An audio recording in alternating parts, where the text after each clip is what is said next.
हिंदी भाषा में देश का पहला मंडलीय गजेटियर तैयार करने वाले आईएएस आंजनेय कुमार सिंह जी जो मंडलायुक्त मुरादाबाद हैं वो हमारे साथ हैं, उससे बात करते हैं। सर, ये बताइए, जो गजेटियर तैयार हुआ है, दूसरा अंक भी आज रिलीज़ हो गया है, इसकी क्या विशेषता है और मुरादाबाद मंडल के जो अमरोहा, रामपुर, संभल जनपद हैं, इनके बारे में क्या जानकारी जो है खोजबीन से मिली है और कौन से तथ्य ऐसे हैं जो बिल्कुल अभी तक इतिहास में नहीं थे? देखिए, इतिहास में तथ्य तो होते हैं, हमें तो बस उन तथ्यों को वापस ले आकर प्रामाणिक तौर पर गजेटियर में डालना होता है। इस गजेटियर को वैसे रिलीज़ तो माननीय मुख्यमंत्री जी ने किया था।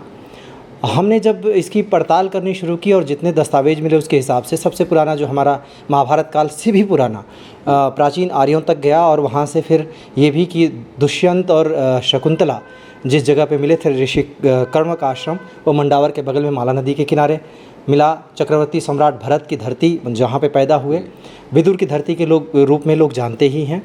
इसके अलावा जो पृथ्वीराज चौहान से कनेक्शन जो संभल का था, जिसको अक्सर इतिहासकार बहुत ज़्यादा नहीं मानते, हमने नेज़े के मेले से जोड़ के दिखाया जाता है। हाँ, नेजा का मेला, लेकिन नेजा का मेला एक अलग तथ्य हो गया क्योंकि उसका कोई प्रमाण हमें नहीं मिला कि जैसे सालार गाजी है, सालार गाजी का यहाँ होने का कोई प्रमाण ही नहीं मिला।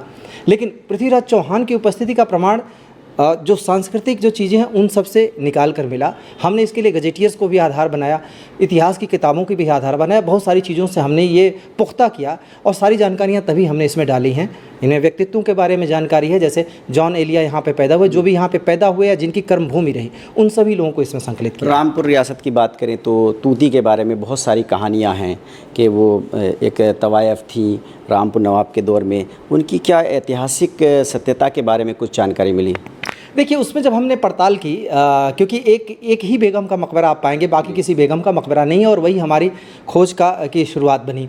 तो उसमें एक अखबारुस सनादीद जो रामपुर से तब निकलता था, उसमें एक जगह केवल तवायफ के रूप में लिखा है, और वो संभवतः इसलिए रहा होगा क्योंकि वो साहित्य के अध्येता थी, संगीत में, नृत्य में उनको दिलचस्पी थी, तो शायद रियाज करती होंगी और उसी वजह से उस समय के समाज ने उनको डिक्लेयर कर दिया। अदरवाइज़ हमें नवाब हैदर अली खां, छम्मम साहब और छम्मम साहब की मदर बेगम तूती जान, उनके थ्रू ये पता चला कि बहुत सारे घर, मतलब वो संगीत की अध्येता तो थी ही, साहित्य की भी अध्येता थी, और शायद इसीलिए उनको इतना इंपॉर्टेंस मिला कि बाकी किसी बेगम का मकबरा नहीं बना, उनका बना। और उनके पुत्र छम्मम साहब तानसेन घराने से लेकर, रामपुर सेनिया घराने से लेकर और रामपुर सहसवान घराना, इन सब के पीछे एक प्रोपेलिंग फोर्स जो कि उसको आगे बढ़ाने वाले, उस तौर पर हमें वो सामने आई। तो एक तरीके से तूती जान बेगम के बारे में जो अभी तक कहानियाँ प्रचलित थी वो पूरी तरह मिथ्या साबित हुई। ये क्या कुछ पता चल पाया कि जो 10 नवाब हुए हैं उनमें से कौन से नवाब की पत्नी थी? देखिए, ये नवाब यूसुफ अली खान की बेगम थी, और ये नवाब के ही जो रामपुर रज़ा लाइब्रेरी में दस्तावेज हैं, जो निकाहनामे हैं, उन निकाहनामों में भी मौजूद है ये तथ्य। ये सिर्फ यही एक घटना नहीं है। आप देखेंगे सुल्ताना डाकू को सिर्फ एक डाकू या रॉबिन हुड के तौर पर बहुत सारी फिल्में भी बनी। सुल्ताना डाकू को हमने जब देखने का नज़रिया निकाला तो वो जनजातीय विद्रोह के तौर पे सामने आया। तो तब हमें पता चला कि जो ब्रिटिश शासन ने बहुत सारी जनजातियों को आपराधिक जनजातियां घोषित करके उनके लिए एक अलग पॉलिसी डिक्लेयर की थी, उस बात का विद्रोही था। ऐसी बहुत सारी नई चीज़ें इसमें आई हैं इस गजेटियर में।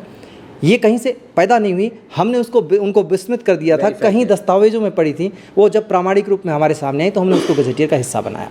देखिए, मुरादाबाद मंडल के लोगों के लिए बहुत बड़ी सौगात जो है वो मिली है, क्योंकि जो गजेटियर है 5 ज़िलों के बारे में उसका ऐतिहासिक और सांस्कृतिक जो इतिहास है उसको समेटे हुए है। और जो मुरादाबाद के लोग हैं वो आज बहुत खुश हैं कि ये जो दूसरा अंक जो है, जो मुख्यमंत्री के हाथों से जिसका विमोचन हुआ था, वो आप जनता को मिल रहा है।